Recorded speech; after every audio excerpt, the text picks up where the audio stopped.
స్వాగతం. ఉమ్మడి కృష్ణా గుంటూరు జిల్లాల ఎమ్మెల్సీ ఎన్నికలలో కూటమి అభ్యర్థుల గెలుపుకై కృషి చేద్దామని జిల్లా ఇన్ఛార్జి మంత్రి వాసంశెట్టి సుభాష్, కొల్లు రవీంద్రలు అన్నారు. ఉమ్మడి కృష్ణా గుంటూరు జిల్లాల ఎమ్మెల్సీ పట్టభద్రుల ఎన్నికల్లో కూటమి అభ్యర్థుల గెలిపే లక్ష్యంగా చేద్దామని జిల్లా ఇన్ఛార్జి మంత్రి వాసంశెట్టి సుభాష్, మంత్రి కొల్లు రవీంద్రలు పిలుపునిచ్చారు.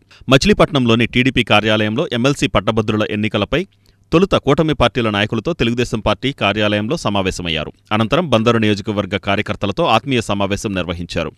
సుభాష్ మాట్లాడుతూ గత జగన్ ప్రభుత్వ రాక్షస పాలనపై కలిసికట్టుగా పనిచేసి సార్వత్రిక ఎన్నికల్లో ఎలా చిత్తు చేశామో అదే స్ఫూర్తితో ఈ పట్టభద్రుల ఎన్నికల్లోనూ చేసి చూపిద్దామన్నారు.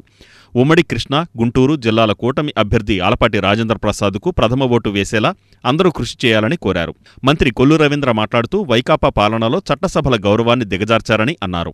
యువతకు 20 లక్షల ఉద్యోగాలు కల్పించడమే లక్ష్యంగా 6 డిగ్రీల చలిలోనూ దావోస్ వెళ్లి పెట్టుబడుల కోసం ముఖ్యమంత్రి చంద్రబాబు వెళ్లాక 6 లక్షల కోట్ల పెట్టుబడులు రాష్ట్రానికి వస్తున్నాయన్నారు. ఆలపాటి రాజేంద్ర ప్రసాద్ మాట్లాడుతూ ఉద్యోగ, ఉపాధ్యాయ, పెన్షనర్లకు నిత్యం అందుబాటులో ఉంటానన్నారు. ఎమ్మెల్యేలు Kagita Krishnaprasad, Varla Kumar Raja, Venigandla Ramu, Bode Prasad, RTC chairman Konakalla Narayana Rao, MUDA chairman Matta Prasad, కూటమి పార్టీల నాయకులు పాల్గొన్నారు.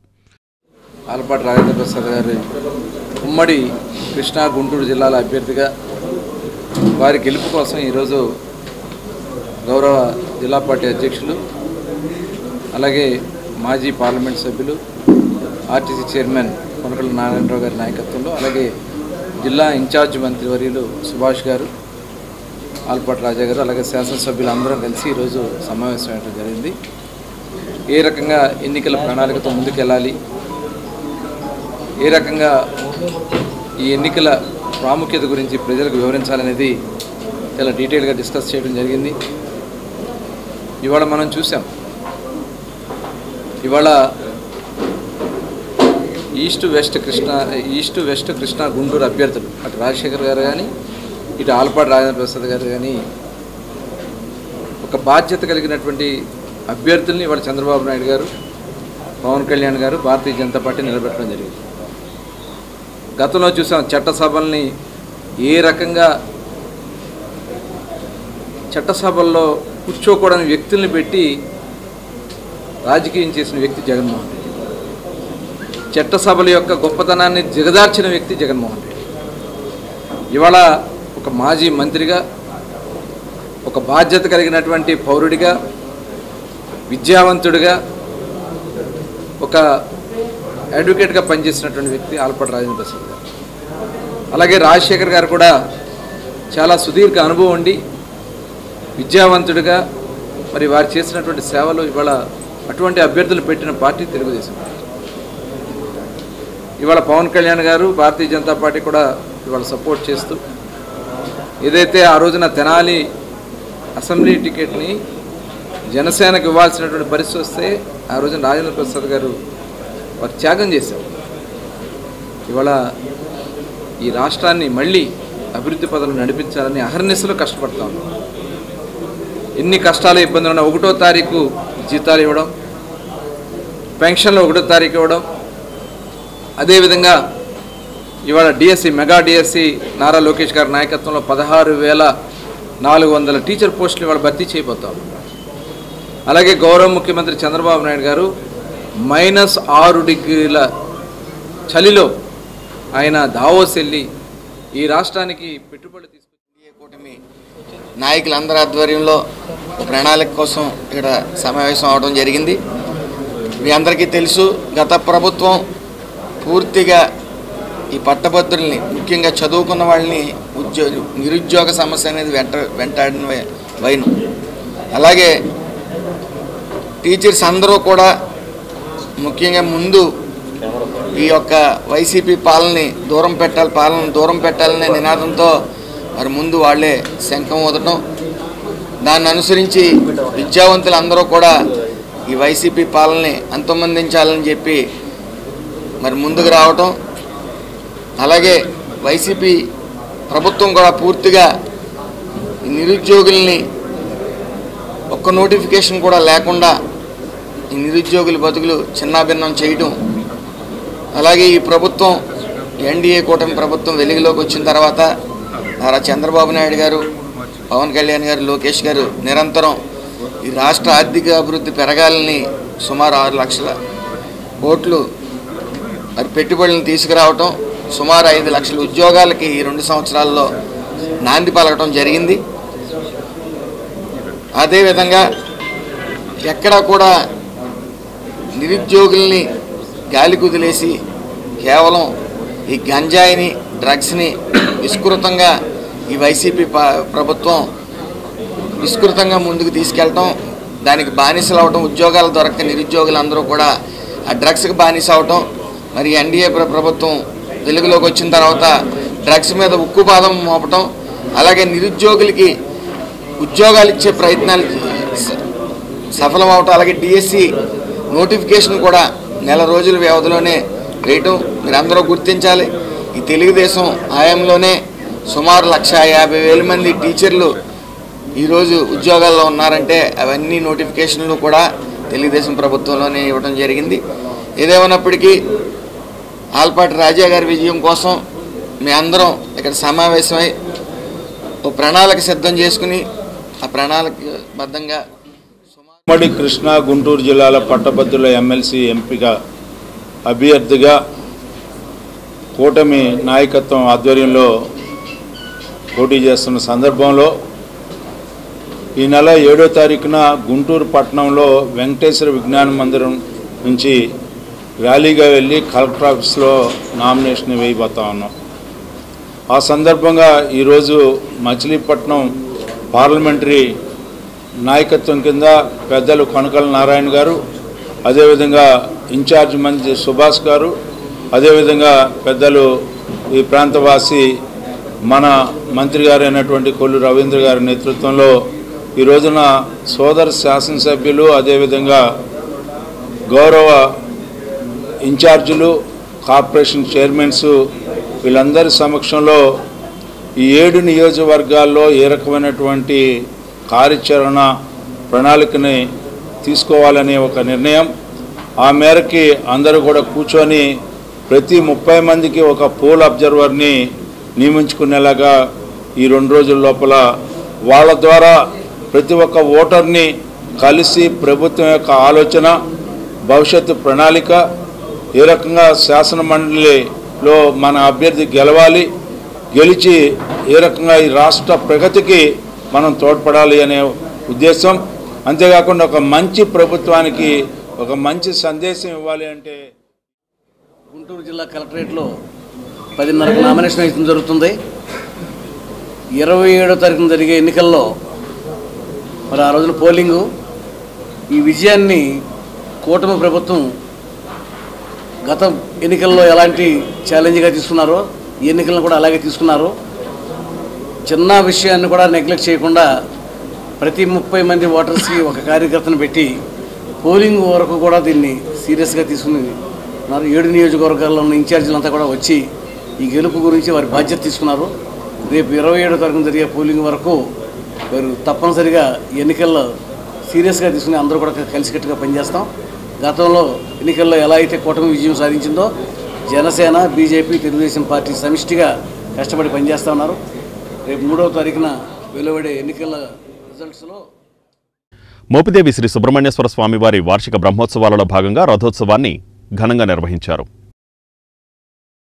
మోపిదేవి శ్రీ సుబ్రహ్మణ్యేశ్వర స్వామి వార్షిక బ్రహ్మోత్సవాలలో భాగంగా రథోత్సవ కార్యక్రమాన్ని వైభవంగా నిర్వహించారు. మోపిదేవి శ్రీ వల్లీ దేవసేన సమేత శ్రీ సుబ్రహ్మణ్యేశ్వర స్వామి రథోత్సవం కార్యక్రమం కన్నుల పండుగగా జరిగింది.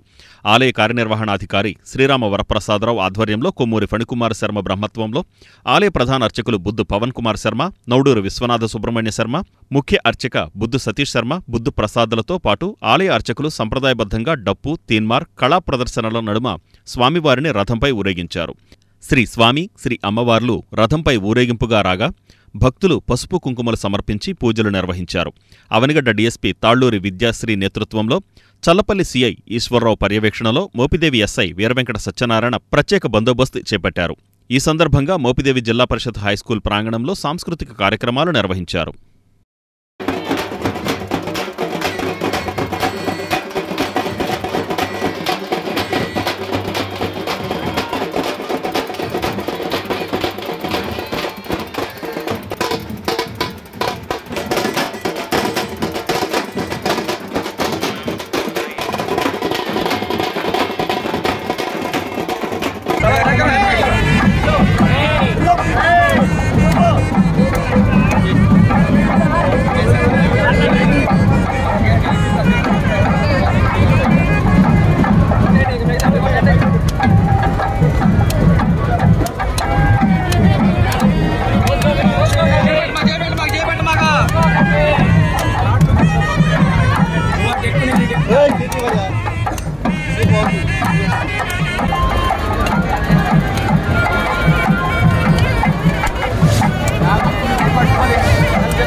నాగరాజాయితే నమో నమః.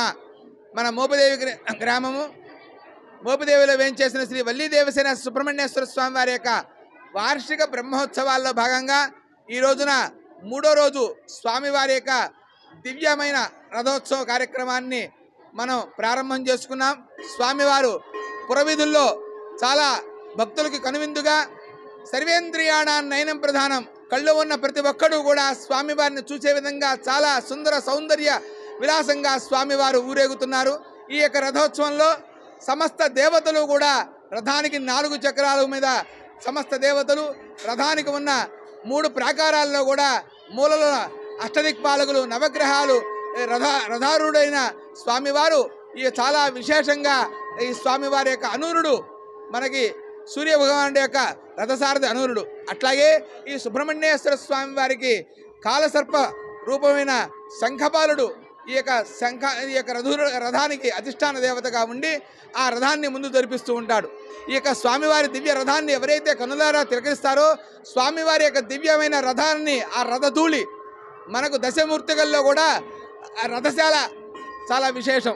అశ్వశాల, గోశాల, గజశాల, రథశాల ఇవన్నీ కూడా దశవిధ మూర్తికలు. షష్ఠిపూర్తి మహోత్సవాల్లో ఇటువంటి దశవిధ మూర్తికలతో మన దేహంలో ఉన్న యొక్క చేసిన పాపాలన్నీ. ఉమ్మడి కృష్ణా గుంటూరు ఎమ్మెల్సీ అభ్యర్థి ఆలపాటి రాజా విజయానికి కూటమి నాయకులు కృషి చేయాలని రాష్ట్ర మంత్రి కొల్లు రవీంద్ర పిలుపునిచ్చారు. ఉమ్మడి కృష్ణా గుంటూరు జిల్లాల ఎమ్మెల్సీ పట్టభద్రుల అభ్యర్థి ఆలపాటి రాజా విజయానికి కూటమి నాయకులందరూ కృషి చేయాలని మంత్రి కొల్లు రవీంద్ర పిలుపునిచ్చారు. లలిత కన్వెన్షన్ హాల్లో జరిగిన కూటమి నియోజకవర్గ స్థాయి సమావేశంలో కొల్లు రవీంద్ర మాట్లాడారు. తెనాలి సీటును త్యాగం చేసిన ఆలపాటి రాజేంద్ర ప్రసాద్ సేవా దృక్పథం గల నాయకుడిగా ఎదిగారన్నారు. ఆలపాటి గెలిపే మన గెలుపుగా భావిస్తూ అందరూ అంకిత భావంతో పనిచేయాలన్నారు. ఇన్ఛార్జి మంత్రి, కార్మిక శాఖ మంత్రి వాసంశెట్టి సుభాష్ మాట్లాడుతూ ఆలపాటి విజయం తథ్యమని, అయితే మెజారిటీపై దృష్టి సారించాలన్నారు.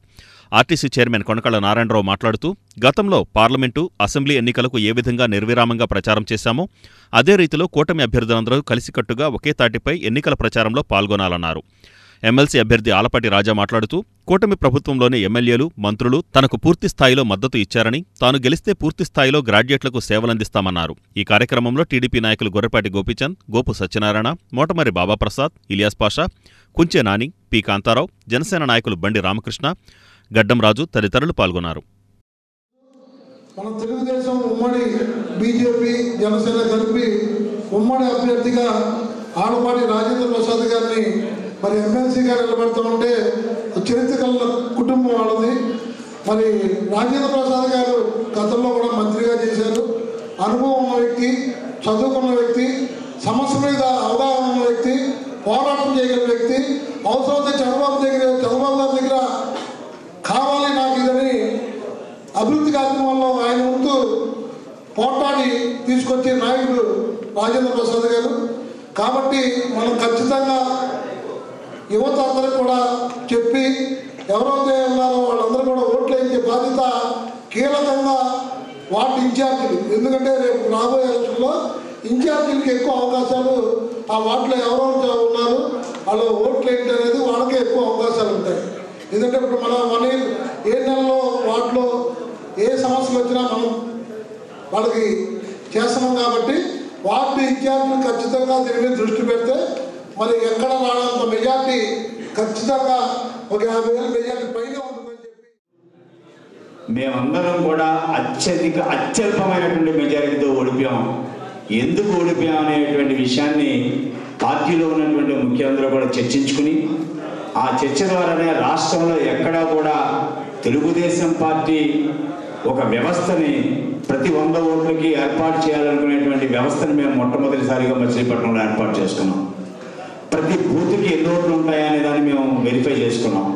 ఈ బూతుల్లో ఉండేటువంటి వాళ్ళు ఏ ఏ ప్రాంతాల్లో ఉంటారనేది మేము వెరిఫై చేసుకున్నాం. ప్రతి 4 పోలింగ్ బూతులకు ఒక యూనిట్ ఇన్ఛార్జిని పెట్టుకున్నాం. ప్రతి 20,000 ఓట్లకి ఒక క్లస్టర్ ఇన్ఛార్జిని పెట్టుకున్నాం. ఒక పటిష్టమైనటువంటి ఏర్పాటును మనం చేసుకున్నట్టు వల్లనే కొల్లు రవీంద్ర గారికి అత్యంతమైనటువంటి అత్యధిక మెజారిటీ 50,000 ఈ నియోజకవర్గంలో వచ్చిందని ఈ సందర్భంగా తెలియజేసుకున్నాం. భవిష్యత్తులో కూడా మీకున్నటువంటి మచిలీపట్నం నియోజకవర్గంలో ఉన్నటువంటి 10,000 ఓట్లని ఏ పోలింగ్ బూత్గా ఆ పోలింగ్ బూత్గా వెరిఫై చేసుకుని వారందరినీ కూడా పోలింగ్ బూత్ల్లో మచిలీపట్నం ఉన్నటువంటి సెయింట్ ఫ్రాన్సిస్ కానీ, ఐడిఐ స్కూల్ కానీ, ఎక్కడైతే పోలింగ్ బూతులు ఉన్నాయో ఆ పోలింగ్ బూతులన్నీ కూడా ఓటు తీసుకొచ్చి వారిని ఏర్పాటు చేయించే దిశగా మేమందరం కూడా ప్రయత్నాలు చేస్తామని, తిరిగి మళ్ళీ మేమందరం కూడా కూర్చుని ఎలా దీన్ని చేసుకోవాలని వాళ్ళందరినీ కూడా మీరు ఖచ్చితంగా నమోదు చేయమని చెప్పి వారు ఇచ్చినటువంటి ఆదేశాలను మా డివిజన్స్ ఇన్ఛార్జీలందరూ కూడా ఎవరికైతే అర్హత ఉందో వాళ్ళందరూ ఓట్లు కూడా నమోదు చేయడం జరిగింది. ఖచ్చితంగా జన సైనికులు ఒక సైనిక సిద్ధాంతంతో ఎక్కడైతే మన రవీంద్ర గారు నిల్చున్నప్పుడు మా రామకృష్ణ గారి ఆధ్వర్యంలో బ్రహ్మాండమైనటువంటి మెజారిటీని తీసుకురావడానికి కృషి చేసినటువంటి ప్రతి జన సైనికులు కూడా ఆలపాటి రాజా గారి విజయంలో మా వంతు పాత్ర పోషిస్తామని చెప్పి ఖచ్చితంగా మీరు ఇచ్చేటటువంటి ఆదేశాలు మాతో కూడా కలుపుకొని మేము కూడా మీతో కలిసి పనిచేసి మరి గౌరవ ఆలపాటి రాజేంద్ర ప్రసాద్ గారిని మరి వారిని రొడ్డికృష్ణ యాదవ్ గారిని పైకి రావాల్సిందిగా కోరుతున్నాం. వారి గెలుపులో మేము కూడా కీలక పాత్ర పోషిస్తామని చెప్పి, ఎందుకంటే ఈ రాష్ట్రం అభివృద్ధి చెందాలంటే త్యాగాలు తప్పవని చెప్పి అసలు త్యాగానికి మారు పేరు కలిగించినటువంటి పవన్ కళ్యాణ్ గారిని మనందరం కూడా ఒకసారి గుర్తు చేసుకోవాలి. ఆయన ఎక్కడికక్కడ తాను తగ్గుతూ ఈ రాష్ట్రం అభివృద్ధి చెందాలని చెప్పి మరి ఎన్డీఏ కూటమిలో అటు బీజేపీ ఇటు టీడీపీ జనసేన ఐకమత్యంగా ఉంది. మరి భారతదేశంలోనే జిల్లాలో పిల్లల్లోని నులిపురుగుల నిర్మూలనకై చర్యలు చేపట్టాలని జిల్లా కలెక్టర్ డీకే బాలాజీ అధికారులను ఆదేశించారు. జిల్లాలో పిల్లల్లోని నులిపురుగుల నిర్మూలనకు చర్యలు చేపట్టాలని జిల్లా కలెక్టర్ డీకే బాలాజీ అధికారులను ఆదేశించారు. ఫిబ్రవరి 10వ తేదీన జాతీయ నులిపురుగుల నిర్మూలన కార్యక్రమం సందర్భంగా ఆయన కలెక్టరేట్లోని తన ఛాంబర్లో వైద్య, విద్యా అధికారులతో సమీక్షా సమావేశం నిర్వహించారు. ఈ సందర్భంగా జిల్లా కలెక్టర్ మాట్లాడుతూ రక్తహీనత, పోషకాహార లోపాన్ని అధిగమించి ఆరోగ్యవంతమైన పిల్లల కోసం నులిపురుగుల నివారణకు చర్యలు చేపట్టాలన్నారు.